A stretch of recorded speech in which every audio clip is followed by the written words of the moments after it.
family, welcome to the Reclamation. This is Ricky. Hope you're doing well on this holiday weekend. Everything is good on this end. I'm glad to be back here with you.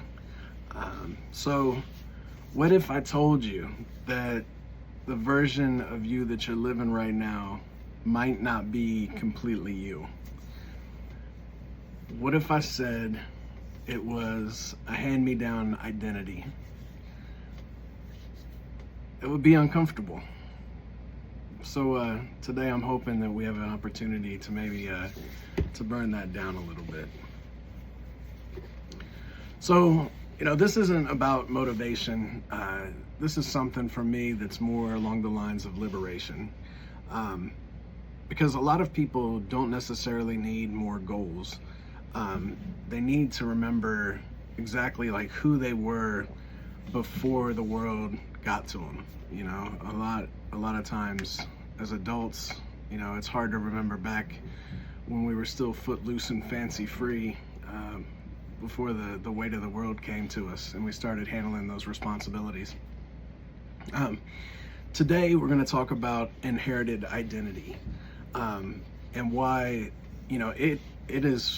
could be the silent killer of purpose, peace, and self-worth of people. It's no joke.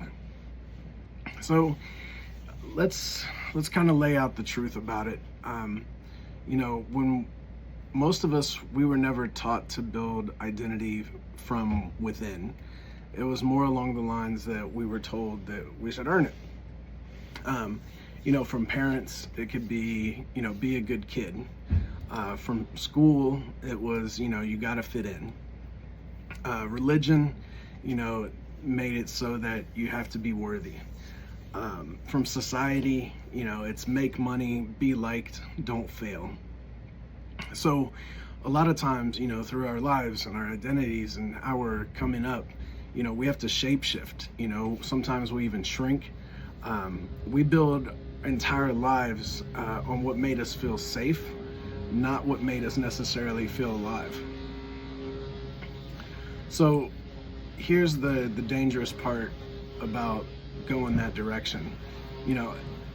As we go through it, eventually we forget that we're even doing it. For me, an example would be, I thought that, going to college, I needed to get the business management degree. I was working in corporate America. That's what I saw all of the executives have. And I thought that that's what was going to be the right thing for me to do. Get the degrees, make the money, go up in the ladder. But that identity, it wasn't even necessarily mine, but it was brought in from like what was surrounding, what my environment looked like. Inherited identity, it feels sneaky. At times it feels super normal. But here's a couple ways that you can spot it. If you feel like a guilt for wanting more, you fear disappointing people that, who never really saw you. You can't tell if your dreams are yours or if they're just reactions to pain. That's not freedom, that's programming. So to break that, the three things that you can do, first is sit down and identify, name the roles that you've been playing. What are those personally or professionally? The second thing you can do is, ask yourself, who told me, this is who I had to be? Did it come from you truly? Was it somebody that you knew? Was it a loved one? Someone that had their best interest out for you the whole time? And then three, you could start writing your identity from desire and not duty. So that's something to look into to go with it. Something that I did when I was going through this exercise, I had a journal prompt that I used that was, who would I be if I wasn't afraid to disappoint anyone? And man, that brought up a list of people for me. Friends, family, it was all across the board. But that prompt in itself was the catalyst to open up a lot of doors for me to try and think about some things. So, here's the shift at this point. You know, you don't have you don't find your identity now at this point. You're reclaiming it. It's always been there. It's been under the roles. It's been under any trauma that you might have had. You know, it's under the people pleasing and the proving that you've had to go through with people. You know, real power isn't becoming someone new. It's just returning to who you were before the world started to influence and impact where you are. You know, that's the truth about it. And that's one of the reasons why I even have this channel, to identify those types of things. You know, I'm not here to sell you a better version of yourself. You know, I'm here to just kind of walk through life and help you find the real one.